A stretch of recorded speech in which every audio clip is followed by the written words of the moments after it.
I'd like to welcome you back to our study. We're in the book of Ezra.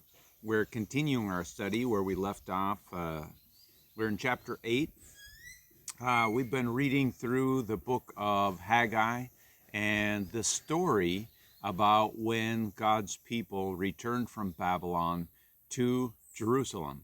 And we've been through the book of Haggai when Zerubbabel returned and Joshua with him, and all the things that they did in rebuilding the altar, putting in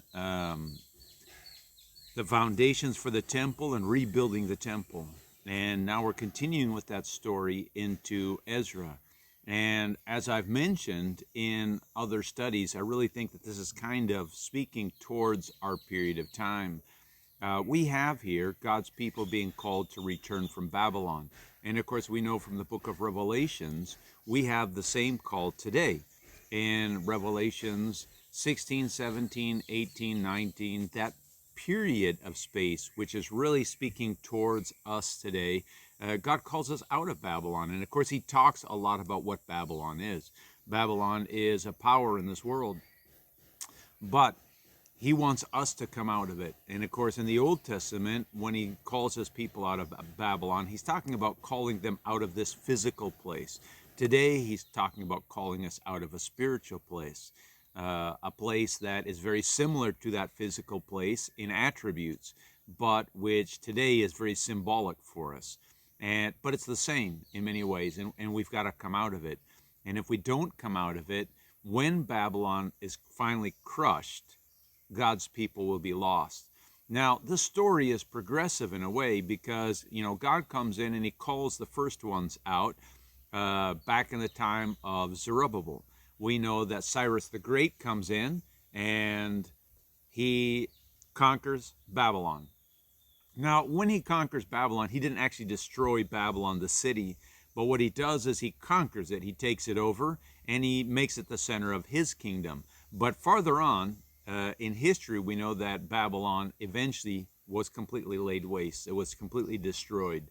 We know that later on in time, of course, as we see it today, if you were to travel to Iraq, you can go to the ruins of the city of Babylon, or what is believed to be the ruins of the city of Babylon, and it's completely wiped out. Just a few stones here and there, archaeologically speaking, but the beauty, the wonder of what may have existed is completely gone. And so that's kind of what we have in the future of this story. Babylon will be entirely wiped out. So he gives his people a chance.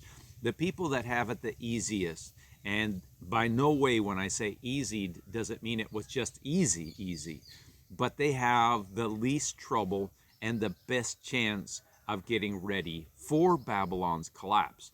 Remember, Babylon is the center of the universe right now, so to speak, in this period of time. All trade, all markets go through Babylon.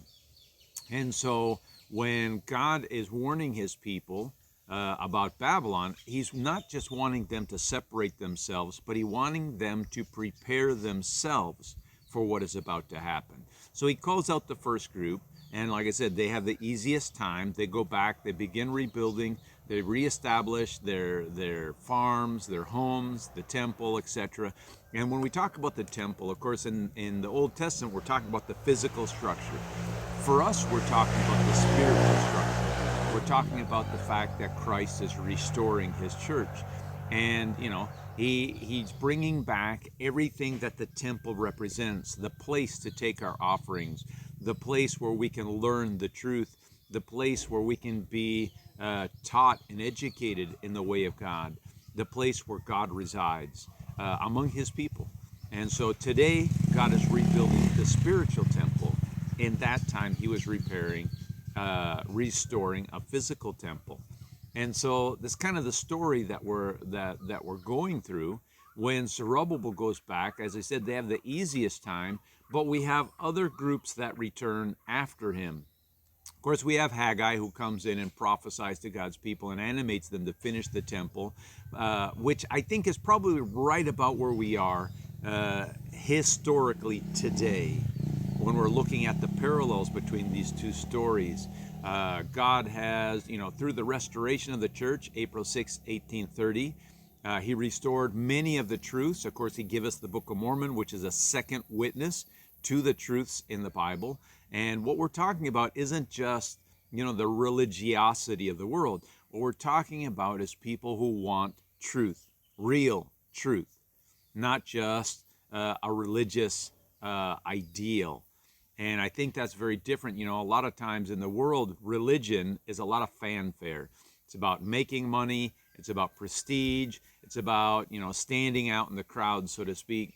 But the truths of God are about recognizing truth. It's about standing firm on that which is, not that which we believe.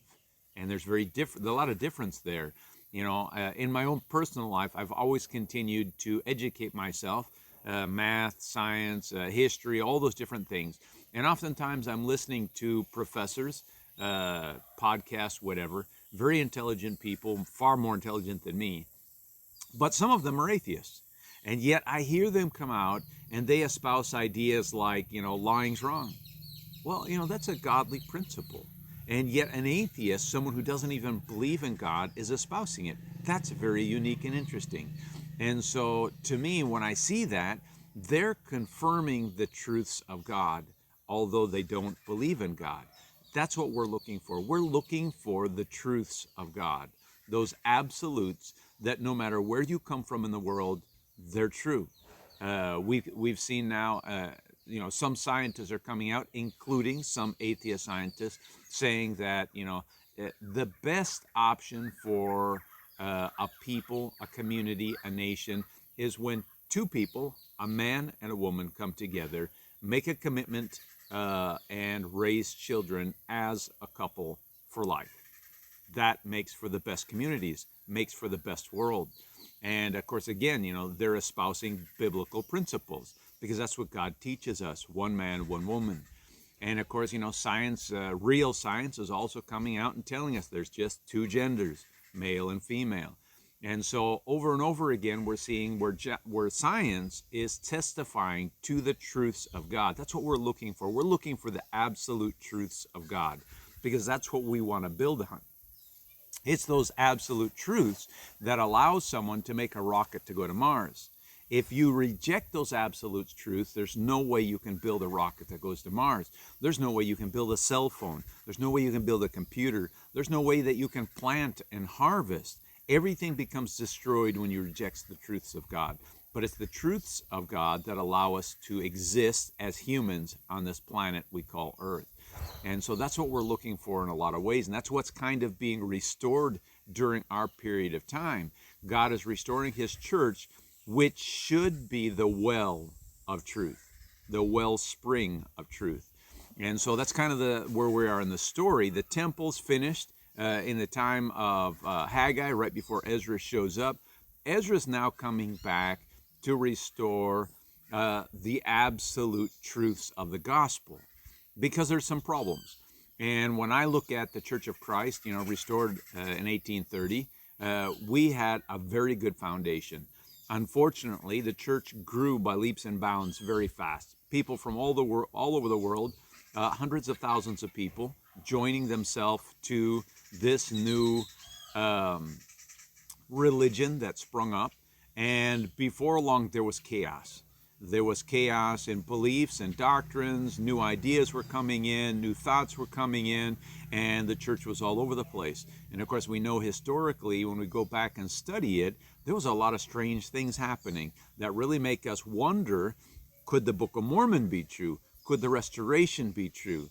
Because, and we shouldn't have to wonder about them, because the reality of it is, those are not dependent on what people do later on. What people do is their own thing.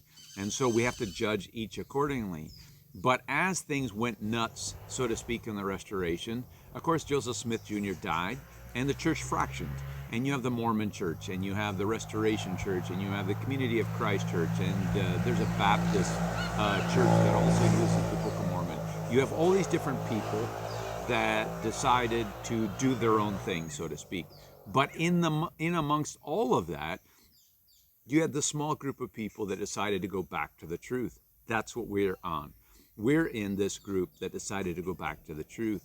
And that's part of the story that we have here. So, I look at it right now that we're at the last little bit of Zerubbabel's time. We're finishing up the temple. Ezra's already at the door knocking to come in, so to speak. Maybe he's already here in perspective. But the work of Ezra is now to straighten things out completely. Humanly, I'm sure this was a very difficult time for them because, as I said, Zerubbabel went back, Joshua went back, they restored the temple, they restored the altar, they're now worshiping, they're Christians. I mean, you imagine our own lives, we can take it very harshly and very much as an insult. We look for Christ, we decide to read the scriptures, we decide to start doing good things. If someone walks up to us and says, wow, you're way off still. Well, that's an insult, and we can take it very harshly. It gets worse, of course, when we decide to go to a church, when we decide to do whatever initiation rite that church might ask of us to become members. Of course, we think that we're well on the path. If someone comes to us and says, hey, bud, you're still missing a whole bunch, man, we can really get offended. And so I'm guessing when Ezra returns, there is this potential because the people of God are already considering themselves people of God. Good grief, they've got Haggai the prophet there. How can you have a prophet and not be the people of God? Well, they are the people of God. That's the truth. But they're not perfect. And so that's where in our own lives we need to stop and think sometimes when someone walks up to us and says, hey, I think there's still some growth in you that needs to be done. Don't take it bad. Don't get offended. And even if you feel offended at that moment, just take a moment. Breathe deeply. Maybe walk away from the situation. Think about what that person said. Meditate on it. See if there isn't maybe some truth in it somewhere's in there that you need to look at for your own life. Because the only reason God sends someone to us to call us up is because he loves us so much and he does want us to be the best that we can be. And so he does send people to help us and to bring us forward. And of course, that's the point of Ezra here. Ezra's coming to call God's people up to another level. And so as we read in the last chapter, chapter 7, Ezra went before the king, Artaxerxes, asked for permission to return. He's now collecting up all the people to return. And so what we have here is kind of a timeline. This is a very basic, generic timeline. Most of the dates here are pulled, I think, off of Wikipedia or something like that. It's not in any way perfect. But then we don't actually know perfect dates. We have some dates in the scripture that we can kind of loosely base things. But at the moment, it's important not to get too tied up in any given date because there's still a lot of history that we've got to learn. And so we have at the beginning here, Daniel and others are returned from Nebuchadnezzar to Babylon right around in 606. We have the destruction of Jerusalem and the temple by Nebuchadnezzar. We have the Medes and the Persians when they come in and conquer Babylon under Cyrus the Great. We have when Cyrus the Great gives the order to rebuild the temple. We have the reconstruction of the temple. And then we have the time of Ezra and Nehemiah when they're coming in. And at the end of our timeline when Alexander the Great comes and he conquers both the Medes, the Persians, and the Babylons. And of course, historically, in the time of Alexander the Great, we know that the temple is Babylon is destroyed. One of the things that Alexander the Great actually wanted to do when he returned and saw Babylon, he wanted to rebuild the city. He wanted to make it again this center. But we know prophetically from other passages that God promised when Babylon was destroyed, it would be waste forever. And so this is kind of our storyline that we're reading. And so who was Ezra? Well, I think there's this passage in Ecclesiastes that really tells us a little bit about the character of the man Ezra. Ecclesiastes chapter 12, verse 13. It says, "Let us hear the conclusion of the whole matter. Fear God and keep his commandments, for this is the whole duty of man." This is really the character of Ezra. When he's returning, this is who he is. Now, Ezra is not a perfect man. in the sense that he has no flaws. He does have some flaws, and we're going to see some of those come out throughout the story. But he is a perfect man in the sense that he wants to do what God has commanded. He wants to fulfill verse 13 here of Ecclesiastes. He wants to worship God. He wants to fulfill the commandments. He wants to do what's good and right. And he is, for us, an exceptional example. And that's important. But just because he's an exceptional example, again, does not mean that there weren't some weaknesses in him. And that's important for us always to remember, because as we're following God and doing what's good and right, that doesn't mean that we're perfect either. We always have to be working on our character and becoming better people. So let's get into Ezra chapter 8, starting on verse 1 to 4. These are now the chief of their fathers, and this is the genealogy of them that went up with me from Babylon in the reign of Artaxerxes the king. Of the sons of Phinehas, Gershom. Of the sons of Ithamar, Daniel. Of the sons of David, Hattush. Of the sons of Shechaniah. Of the sons of Pharosh, Zechariah, and with him were reckoned by the genealogy of the males 150. Of the sons of Pahath Moab, Elihoaniah, wow, what hard names to read, the son of Zeriah, and with him 200 males. I never really liked when it starts talking about genealogies, because so many of these names are hard to pronounce and say. And of course, even when I can half guess them, I'm sure I'm just murdering them, because to get into the Hebrew and know how they're said is another story altogether. But one thing that's important as we're reading through this is to see the small numbers. Ezra's looking for leaders. They're going to be going back and they're going to be governors. They're not just leaders in the temple. They're going to be governors of the different nations, the different areas around Jerusalem. If we remember when Ezra was talking to Artaxerxes, he said, set up governors on the other side of the river. And so part of this is the leadership that's going back. Let's continue. Artaxerxes, I have a small passage here, kind of just copied and pasted. I believe it was out of Wikipedia, just kind of giving us a layout of who Artaxerxes was and what was happening in his kingdom, how he came to power. Again, this is probably imperfect historically, but it's just the idea of what is today commonly accepted. Artaxerxes was probably born in the reign of his grandfather Darius I to the emperor's son and heir, Xerxes I, in about 465 BC. Xerxes I was murdered by Hazaраpat, the commander of thousands. Artabanus, the commander of the royal bodyguard, and the most powerful official in the Persian court, with the help of a eunuch, Aspamitris. So these are the people who may have murdered Xerxes, Artaxerxes' father. And so the Greek historians give contradicting accounts of the events. According to Ctesias, Artabanus accused the crown prince Darius, Xerxes' eldest son, of the murder, and persuaded Artaxerxes to avenge the patricide by killing Darius. But according to Aristotle, Artabanus killed Darius first and then killed Xerxes. After Artaxerxes discovered the murder, he killed Artabanus and his sons. And so we see this whole messed up thing in their own kingdom. These are the people that we're talking about. So when Artaxerxes sends Ezra back by the power of God, you can imagine there's some confusion there. This has to be a pure miracle. This could only have happened by the power of God, because, I mean, this is a really mixed up family, let alone leadership.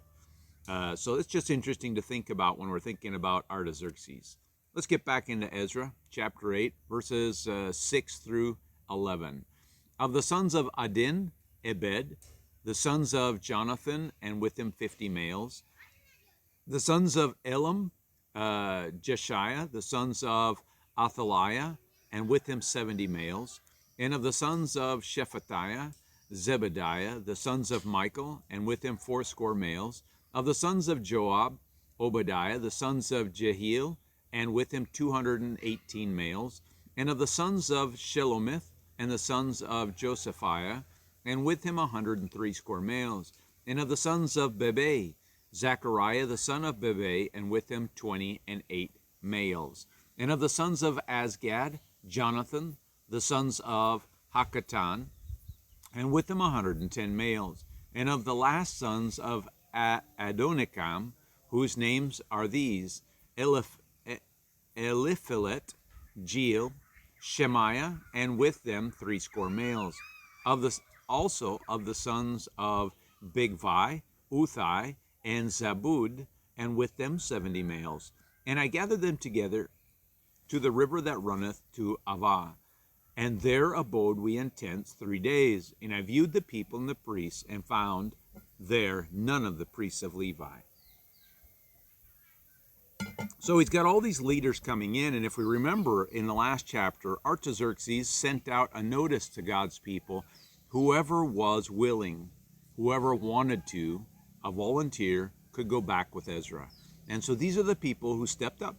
You know, they've probably heard Jerusalem is being restored, it's being rebuilt. There might even be some opportunities here for someone who is a little bit ambitious. These guys have stepped up to the plate to go. But as he's examining everyone, getting ready to leave, there's no sons of Levi. And that's important. When we look at the sons of Levi, when we look at the priests, we have two separate things. We have what the priests do and what the Levites do. And of course, in this image that I have right here, we have this kind of split vertically. The first two squares, the first two rectangles, talk about what was the duties of the priests and the Levites, more or less, during their pilgrimage out of Egypt. On the side of the priest, every intercession task, including all the duties relating to the holy and the most holy places. For the Levites, they took care of taking down and transporting and putting up the sanctuary, helping the priests in carrying out their duties. And of course, some of this still moved forward into the time of the temple, but some of it also changed. They weren't putting up and taking down the sanctuary anymore. But as we move down on the side of the priests, they had to guarantee that no one touched the holy things of the Levites. They had to place the victims on the altar in the courtyard. And so the priests had very specific duties. The Levites in the temple, they were assistants to the priests in their duties: singers, musicians, doormen, guards, judges, and scribes. And so we can see that there's a lot of responsibility here, especially in regards to being judges and scribes. You've got to know the rules. And so this is what Ezra needs. In his ambition to go back and set things straight, he needs people who are willing to stand up and not just know the rules, but you've got to study to figure out the rules. I mean, you don't get to know the rules just because you happen to be someone. You get to know them because you've studied. What we're looking at here comparatively is setting up a judicial system with lawyers, with judges, with Supreme Court judges. This is the judicial system that's necessary, but in the spiritual level. So Ezra's going back to set things straight and bring some order. And he needs with him some of these lower judges, scribes, other people of importance when it comes down to doing and judging the things of the law. And so what we have here is various different exiles, different returns from Babylon. It's kind of important when we look at this because, as I said, God really wants his people to go back. And so he's establishing progressively more difficult circumstances in Babylon to kind of motivate the people to go back. But we do know historically not everyone went back. There were many of the house of Israel that stayed in Babylon, even through its destruction later on, even up to the time of Alexander the Great and later. Not everyone went back. It was a small group that went back. We have the first group under Zerubbabel during Haggai's time that went back, about 42,000 that rebuilt the temple. And there's about a 57-year gap in there. And of course, that's important again when we talk about Ezra coming in to straighten things out. because of course these people, they've got their traditions and their habits already locked into place. And when Ezra comes in and says, hey, wait a minute, you're not doing things right, I'm sure there was a little bit of a sticky situation. That's just human nature. And again, I think it's important that we put things to prayer and fasting, and always examine ourselves and look for what we are missing. And so when Ezra goes back, we don't have exact numbers. I mean, we were reading their exact numbers, but what it was telling us was the leaders, the men. It was not telling us women, children, servants. And so we have somewhere between 1,500 to 2,000, maybe a few more, went back with Ezra in the second exile, the second exodus back from Babylon. And so let's continue. Verse 16 through 18. Then I sent for Eliezer, for Ariel, for Shemaiah, and for Elnathan, and for Jarib, and for Elnathan, and for Nathan, and for Zechariah, and for Meshullam, chief men, also from Jorib, and from Elnathan, men of understanding. And so again, these weren't just your average Joes. These are guys who have studied their lives to be judges, scribes, whatever. They have purpose in what they're doing. Verse 17, and I sent them with commandment to Edo, the chief at the palace of Casphia, and I told them what they should say to Edo, and to his brothers, the Nethinims, at the place of Casphia, that they should bring unto us ministers of the house of God. And by the good hand of our God upon us, they brought us a man of understanding, of the sons of Mahil, the sons of Levi, and the sons of Israel, and Sherebiah with his sons and his brethren, 18 people. And Hashabiah, and with him Jeshiah of the sons of Merari, his brethren and their sons, 20. Also of the Nethinims, whom David and the princes had appointed for the service of the Levites, 220 Nethinims, all of them were expressed by name. Then I proclaimed a fast there at the river of Ava, that we might afflict ourselves before our God, to seek of him a right way for us, and for our little ones, and for all of our substance. As I said, all these men are going back to be leaders, whether it's in the temple, whether it's in the worldly sense as governors or mayors or whatever they might be. But what I find very important is that verse 21. As leaders, their first act in returning is to sit down and fast and pray. They need guidance from God. Wouldn't this world be a better place if all leaders and all governments took this example as their example? A time to sit down and meditate and pray and ask God for direction about all their decisions. I think we could have such a better place in this world. But of course, a lot of people, it's not just that they just reject God, they reject truth. And that's the saddest part of it all. Not that rejecting God's not sad, but as I mentioned earlier, there are people, true people of science, people of reason, that in their own way are not rejecting God because they're accepting and recognizing truth. And to accept and recognize truth is to recognize God, even if you don't recognize him in name. And so that's at least something. But there's a lot of people that don't recognize anything about God or truth, and that's very sad. But here we have a prime example, a perfect example. You step up to the plate, you've got something to do. Hey, let's sit down and talk with God first. And I think that's a good example for our own homes, our own families. Whenever we're going to do something, we should talk to God about it. Make sure we get some direction. And, as I said, if governments did this, I think we would be in such a better place today. And so here we have a map. On this map is the return back to Jerusalem. The green line on here, and again, these are more or less what we know. Doubt they're perfect, as I said, but they're more or less what we know happened during this period of time. But the green lights is Zerubbabel and those who returned with him. The red lines are those that returned with Ezra, and supposedly also the path that Nehemiah took when he returned.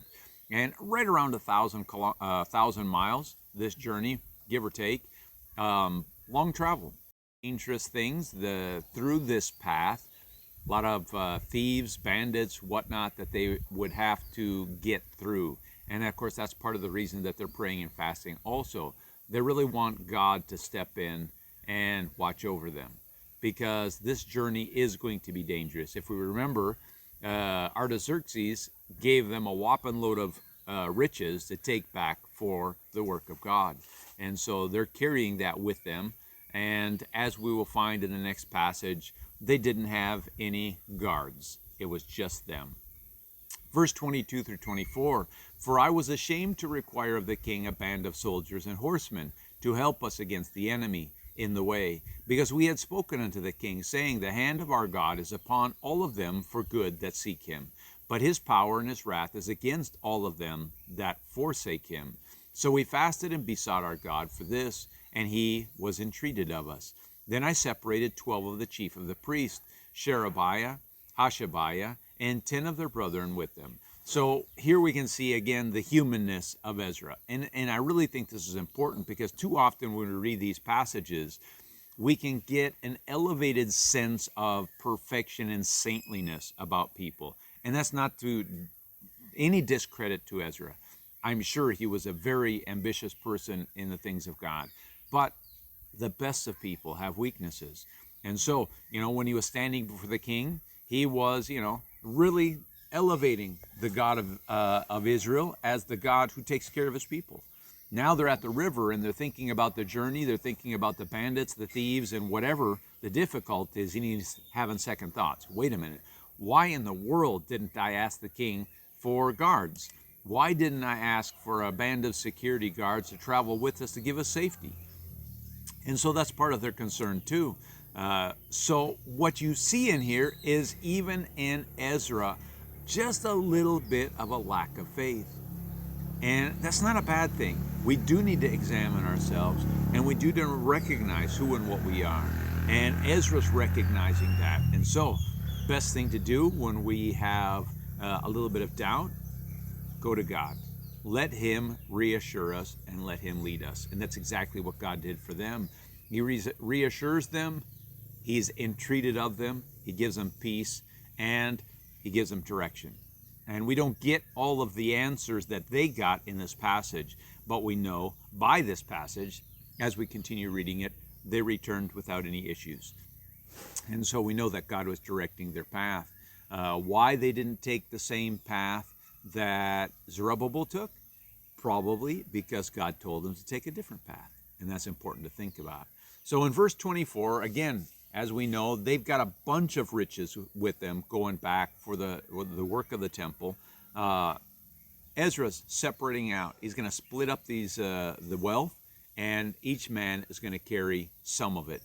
Verse 25 through 28, "And weighed unto them the silver and the gold and the vessels, even the offerings of the house of our God, which the king and his counselors and his lords and all of Israel were present had offered. And I even weighed unto their hands 650 talents of silver." Now, we don't know perfectly what a talent was, but we do have some understanding in different periods of time that a talent could have been up to 100 pounds. That's a lot of weight. And so now you think 650 talents of silver, that's a lot of wealth they were taking back, and that was just the silver. And of course, we don't know the exact amounts, but again, this is a king sending back this money for the blessing of the God of Israel over his household and government. So and silver vessels of 100 talents, and gold 100 talents. Also 20 basins of gold of 1,000 drams, and 2 vessels of fine copper, precious as gold. And I said unto them, Ye are holy unto the Lord. The vessels are holy also. And the silver and the gold are a freewill offering unto the Lord God of your fathers. So he splits this up between the different men, and each one of them is charged to watch over it till they get back. Verse 29 through 32, Watch ye and keep them until ye weigh them before the chief of the priests and the Levites, and the chief of the fathers of Israel at Jerusalem, in the chambers of the house of the Lord. So took the priests and the Levites the weight of the silver and the gold and the vessels to bring them to Jerusalem unto the house of God. Then we departed from the river of from Ahava, on the 12th day and the first month, to go to Jerusalem. And the hand of our God was upon us, and he delivered us from the hand of the enemy, and of such as lay in waits by the way.